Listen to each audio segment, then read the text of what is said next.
different districts, and you see the performance variations between the districts.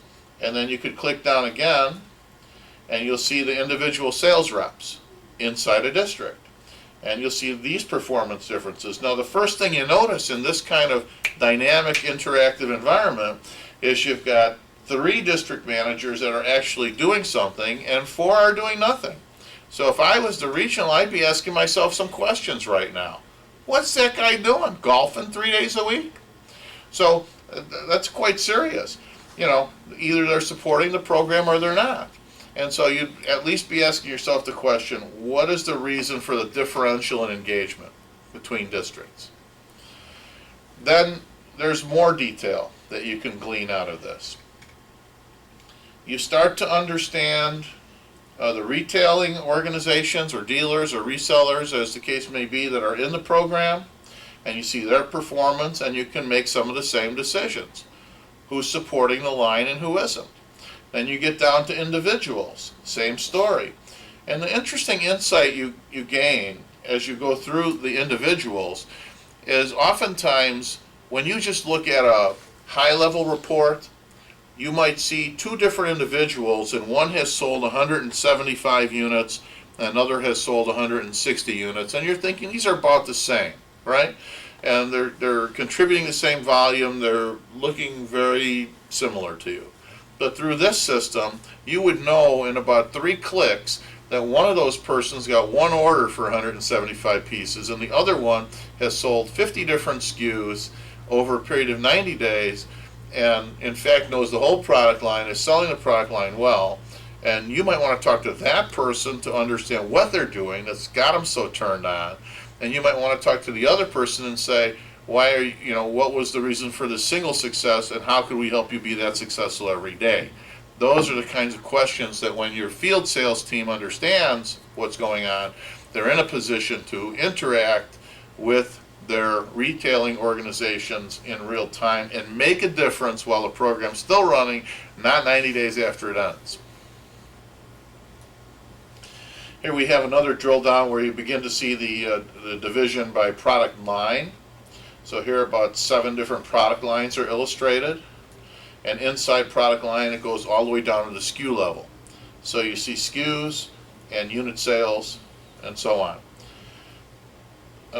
We can go up and down through the channel view system. We can pick a direction. We can look at the people. We can look at the product tracks. We can look at the territory tracks. We can see the spiff dollars that are being paid. And we can basically run the system like it's an accordion and go up and down and left and right now, whatever strikes our fancy, whatever we need to know at that particular moment. We don't have to put in a report request. We don't have to wait for somebody to code it. It's right there, sitting there, and available to us. And here's a view that's showing the exact same view that that particular salesperson would see if they had logged in to see a record of their claims.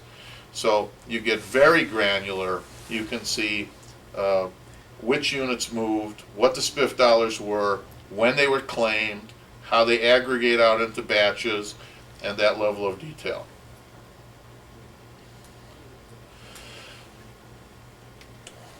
Ultimately, this system is a new technology for presenting information, and it is quite powerful.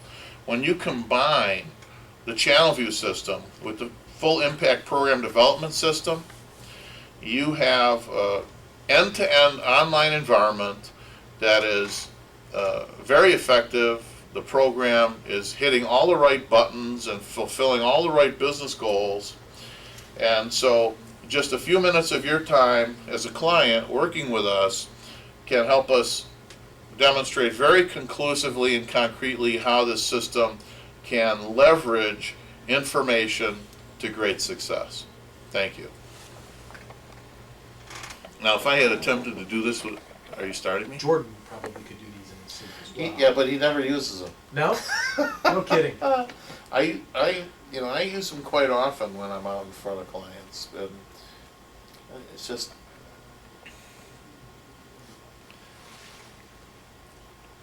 This afternoon we're going to be talking about our debit card programs in conjunction with our database expertise, and how we put these two elements together to put together a profoundly powerful solution, a culture-changing solution for incentive programs that has set unprecedented levels of performance in channel programs.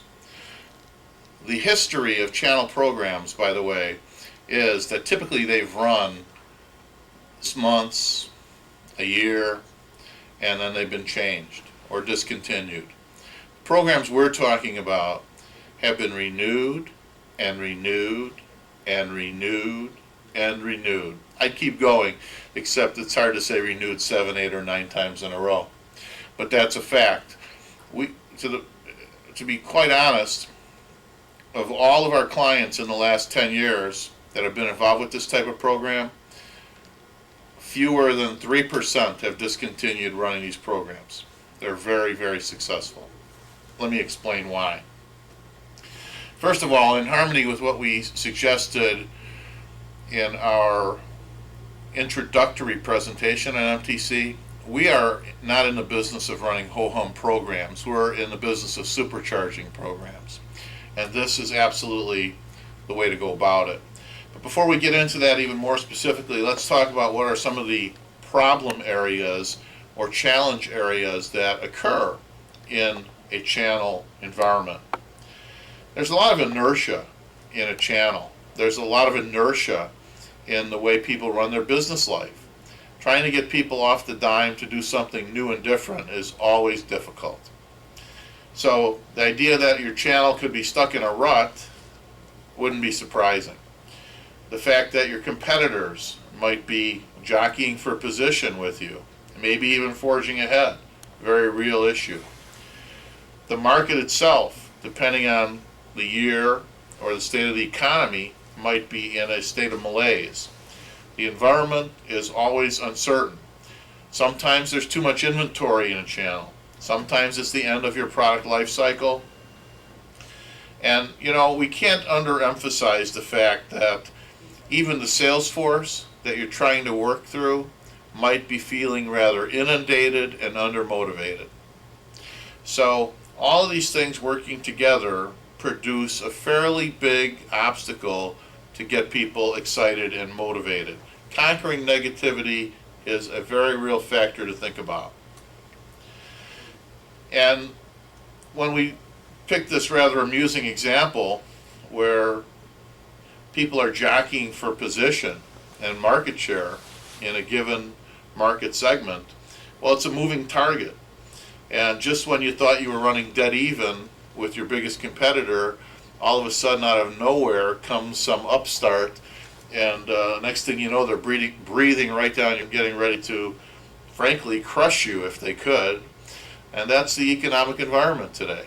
New organizations, new strategies, commoditization. How will we meet those challenges? We know that ideally you could be the